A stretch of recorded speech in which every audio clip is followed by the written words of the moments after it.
والعاقبة للمتقين والصلاة والسلام على سيد الأنبياء والمرسلين ومن تبعهم بإحسان إلى يوم الدين আল্লাহ রাব্বুল আলামিনের কাছে অসংখ্য অগণিত শুকরিয়া। স্বল্প পরিসরে আকিদাত তাহাউইয়া থেকে ইনশাআল্লাহ আমরা মুখতাসার আজকে দর্শ শুনব ইনশাআল্লাহ। তো পরবর্তী আলোচনা আমরা যেখানে শুনেছিলাম এখানে হলো আল্লাহ রাব্বুল আলামিন মওজুদ, এতে কারো কোনো সন্দেহ থাকা যাবে না। আল্লাহ রাব্বুল আলামিন কোরআনে কারিমে বলেছেন আফিল্লাহি শাক্কুন, আল্লাহর ব্যাপারে তোমাদের কোনো সন্দেহ আছে কি?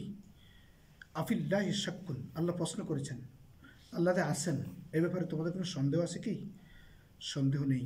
আল্লাহু মওজুদুন, এতে কোনো সন্দেহ নেই।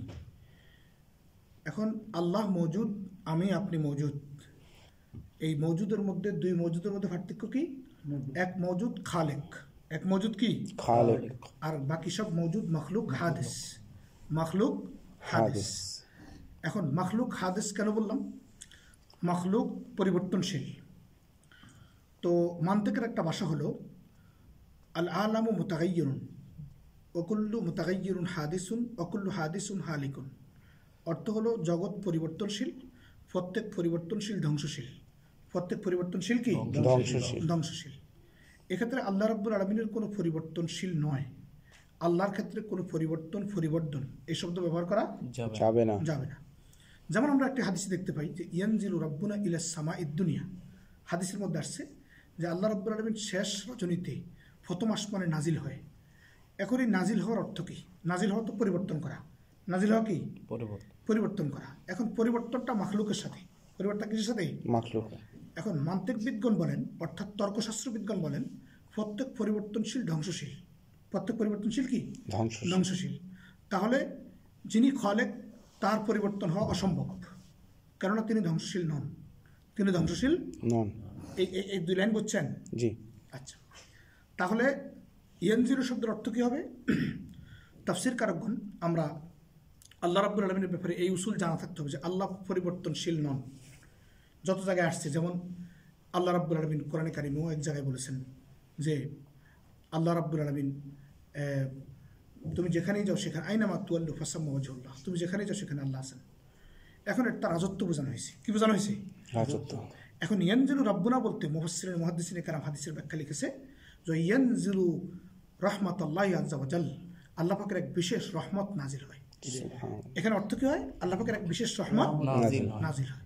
অথবা ইয়ানজিলুল মালাইকা বিরহমাতিল্লাহ ওয়া বিমাগফিরাতিহি ওয়া বিকুরবাতিহি, ফেরেশতা নাজিল হয় প্রথম আসমানে আল্লাহ পাকের পক্ষ থেকে এক বিশেষ ক্ষমা নিয়ে। সুবহানাল্লাহ, বুঝতে পারছি? জি। তাহলে হাদিসের মধ্যে যাচ্ছে ইয়ানজিলু রাব্বুনা, আমাদের রব নাজিল হয় প্রথম আসমানে শেষ রজনীর শেষ ভাগে, অথবা সে বলে কে আসো আমার কাছে ক্ষমা চাইবে, আমি তাকে ক্ষমা করবো। হাদিসের ভাষা তো এরকম, তাই না? তাহলে হাদিসের ভাষা থেকে বোঝা যায় আল্লাহ পাকের এক মহান ক্ষমার দরজা আমাদের জন্য কি হয়? খুলে যায়। এখানে বলতেছে ওয়ালা শাই মিসলুহু, ইমাম তাহাবী রাহমাতুল্লাহি আলাইহি বলেন ওয়ালা শাই মিসলুহু ওয়ালা শাই ইউজিজুহু ওয়ালা ইলাহা গায়রুহু। এখানে তিনি বলছেন আল ইলাহুল মাবুদ বিহক, আল্লাহ যে হক মাবুদ। এখন যারা মূর্তি পূজা করে, যারা মনে করেন এই সূর্যের পূজা করে, তারাও তাদেরকে মাহবুদ বলে। কি বলে? মাহবুদ। এখন এই মাহবুদ কি হক না গায়রে হক? বাতিল মাহবুদ। কি বলেন তো? এখন হক মাহবুদুন হাক্কুন, এখানে লিখছে মাহবুদ বিহক সুবহানাল্লাহু আযজা ওয়া জাল, আল্লাহ শুধুমাত্র মাহবুদ হক। আল্লাহ বলেন যে হাল মিন খালিকিন গায়রুল্লাহ, আল্লাহ ব্যতীত কি কোনো সৃষ্টিকর্তা রয়েছে? অর্থাৎ কোনো সৃষ্টিকর্তা নেই। এখন এখানে বলছেন ওয়ালা শাই মিসলুহু আম্মাল মুশরিকুনা ফাতলাকু আলা মা আবাদুহু মিন দুনিল্লাহ। মুশরিকগণ যে সমস্ত খোদায়ের ইবাদত করে তারাও তাদেরকে মাহবুদ বলে ডাকে। কি বলে ডাকে? মাহবুদ বলে ডাকে, কিন্তু সে মাহবুদ কি নয়? হক নয়।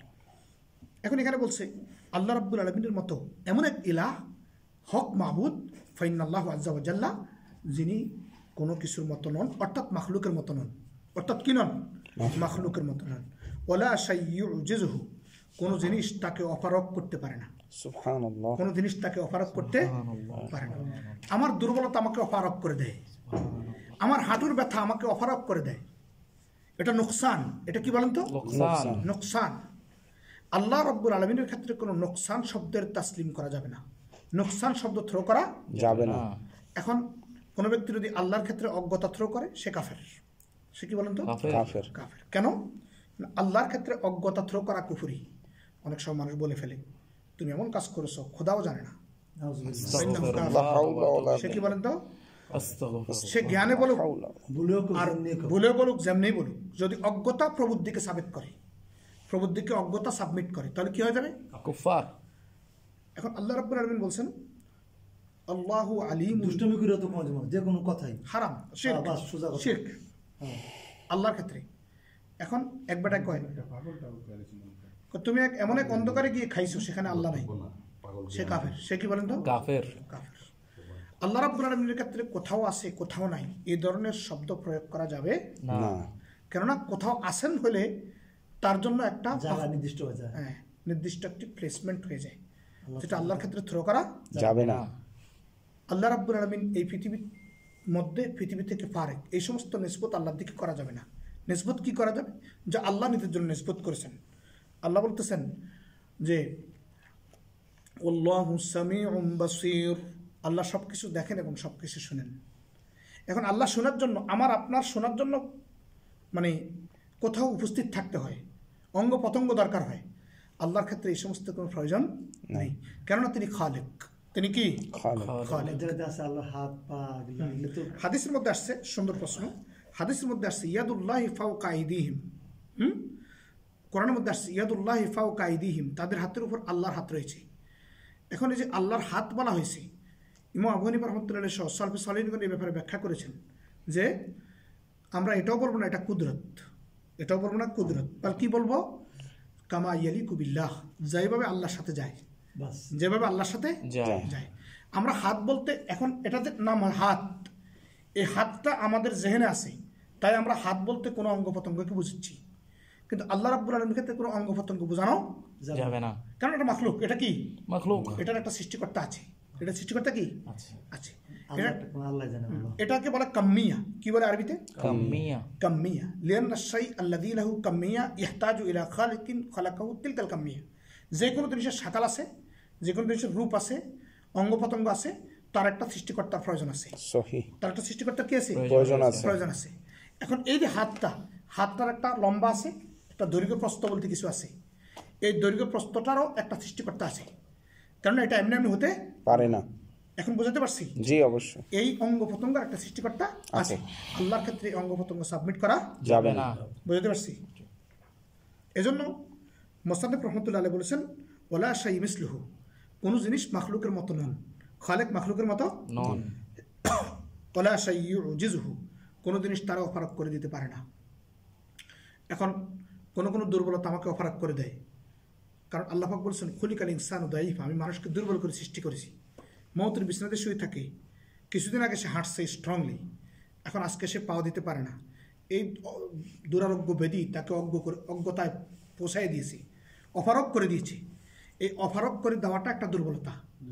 মানুষ অনেক স্ট্রং থাকলেও আল্লাহ বলেন ইরামাদাতিল ইমাদ আল্লাতী লাম ইউখলাক মিসলুহা ফিল বিলাদ, আদ ও সামুদ জাতির কথা শোনো, তাদের মতো কোনো জাতিকে আমি সৃষ্টি করি নাই। এত শক্তিশালী সুঠামো ছিল, কিন্তু সে জাতিও পৃথিবী থেকে বিলীন হয়ে গেছে, কেননা সে জাতি নিজেকে খোদাই দাবি করত। আল্লাহ বলেন যদি সে খোদাই হতো তবে তার দূরত্ব কতটুকু, মৃত্যুটা তাকে কে দান করলো? তাকে মৃত্যুটা কে দান করলো? তো এখন বলতেছে ওয়ালা ইলাহা গায়রুহু, তিনি ব্যতীত কোনো ইলাহ নেই। তো যে সমস্ত ইলাহের ইবাদত তারা করে, সুতরাং আল্লাহ ব্যতীত অন্য কোনো শব্দকে যদি কেউ আল্লাহ বলে সেও কাফের।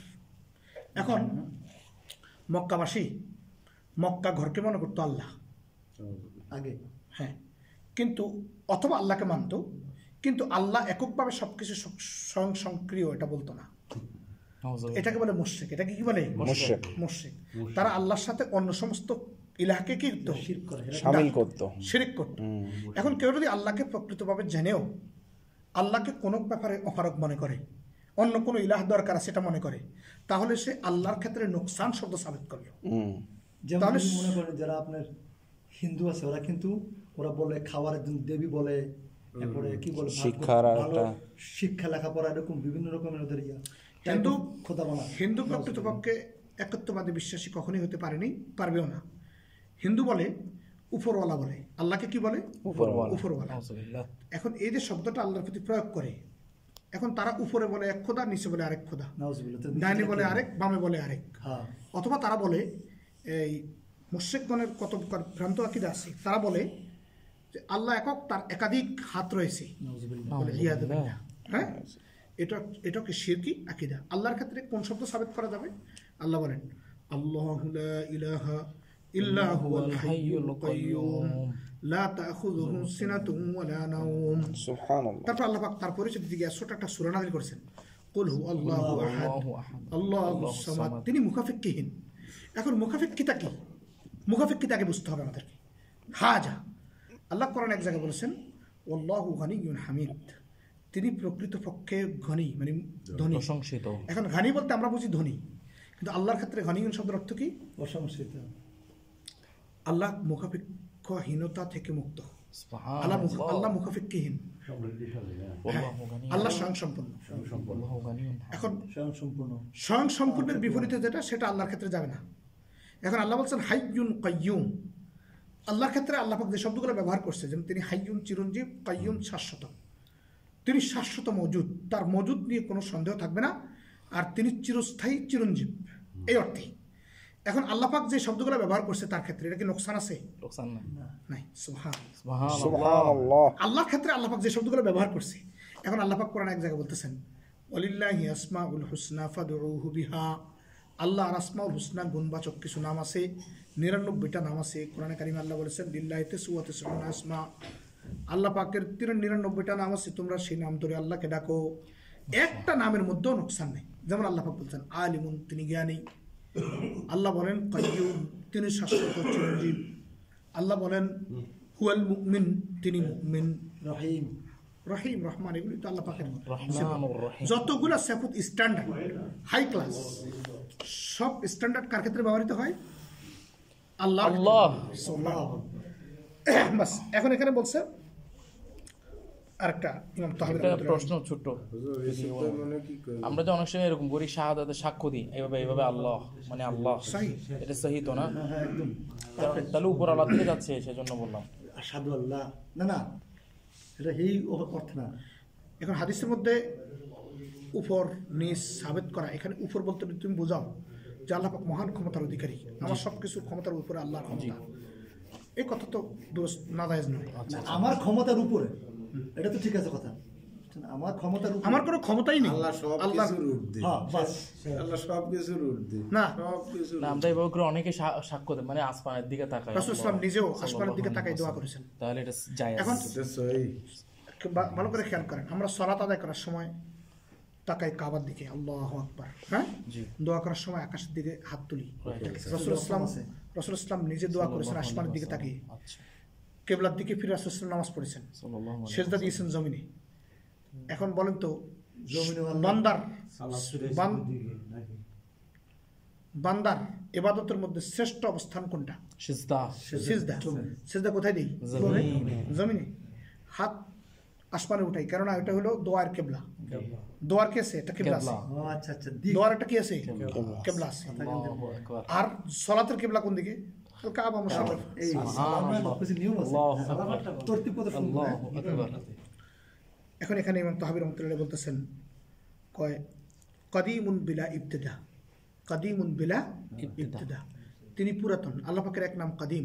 কাদিম। কাদিম শব্দ আরবিতে ব্যবহৃত হয় পুরাতন অর্থে। মোজামুল ওয়াসিতে লিখছে হাদিহি বিনা, হাদাল বিনাউন কাদিমুন, হাদা বিনাউন কাদিম, এটা একটা পুরাতন বিল্ডিং, আরবি ক্ষেত্রে ব্যবহৃত হয়।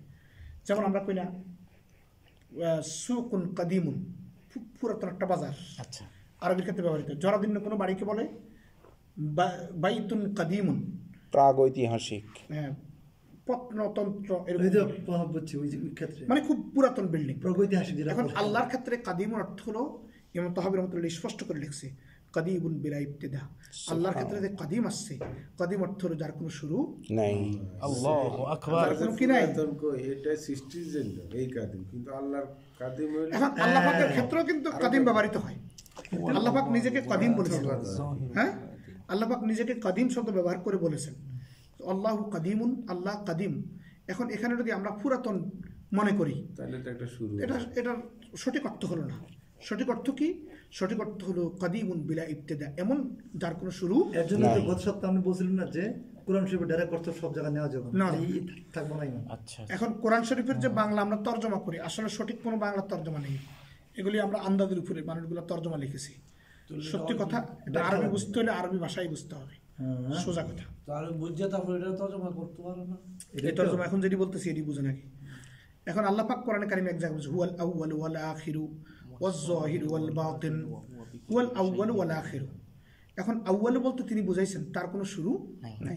এখন আমরা মনে করি এখানে বসছি সবাই, আমরা যদি বলি ক্লাসের রুল নম্বর আউয়াল কার, তার বান্দার ক্ষেত্রে আউয়ালটা একটা শুরু আছে, আল্লাহর ক্ষেত্রে আউয়ালের কোনো শুরু নাই। সুবহানাল্লাহ। আল্লাহু আকবার। এখন আলেম, বান্দাকে কোনো ব্যক্তি ইলম শিখলে তাকে আলেম বলা হয়।